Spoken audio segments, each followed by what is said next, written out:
Price Lord. கர்த்தருடைய நாமத்துக்கு மகிமை உண்டாவதாக. எல்லாரும் எப்படி இருக்கிறீங்க? சந்தோஷமா இருக்கீங்களா? இந்த நாளில் வேர்ட் ஆஃப் கைடன்ஸ் என்னங்கிறத வாசிக்க கேட்கலாமா?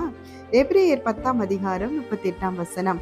விசுவாசத்தினாலே நீதிமான் பிழைப்பான், பின்வாங்கி போவானே ஆனால் அவன் மேலே ஆத்துமா பிரியமாயிராது என்பதாக. ஆம் தேவ பிள்ளைகளே, பாவிக்கு கூட ஈஸியா விடுதலை கிடைச்சிடும். ஆனா கர்த்தருக்கு பின்னாடி கர்த்தரை ஏற்றுக்கொண்ட தேவ பிள்ளைகள், நீங்க ஏன் பின்வாங்கி போனீங்க? நீங்க ஆண்டவருக்காக பாராட்டின வைராக்கியம் எங்கங்க? இந்த காலை வேளையில தேவ பிள்ளைகளே, பின்வாங்கி போன அனுபவம் இருக்கா? ஆண்டவருக்காக எவ்வளவு உற்சாகமா ஓடி வந்தீங்க, எவ்வளவு ஜெபத்துலலாம் நல்லா கலந்துக்கிட்டீங்க, அந்த உற்சாகத்துல இழந்து போன சூழ்நிலையில இருக்கிறீங்களா? நான் என்ன செய்யறதுன்னு தெரியாம திகச்சிட்டு இருக்கீங்களா? நீங்க தேவ பிள்ளைகளே, எதெல்லாம் இழந்தீங்களோ மறுபடியும் அதெல்லாம் அச்சீவ் பண்றதுக்கு ட்ரை பண்ணுங்க. பின்வாங்கி மட்டும் போயிடாதீங்க. இன்னும் ஜெபத்துல முன்னேறுங்க, இன்னும் வேத வாசிப்புல முன்னேறுங்க, இன்னும் உபவாசத்துல முன்னேறி வாங்க. ஏன்னா பின்வாங்கி போனவன் எவ்வளவுக்கு எவ்வளவு மேல ஏறினானோ அவ்வளவுக்கு அவ்வளவு டக்குனு கீழே விழுந்துருவாங்க.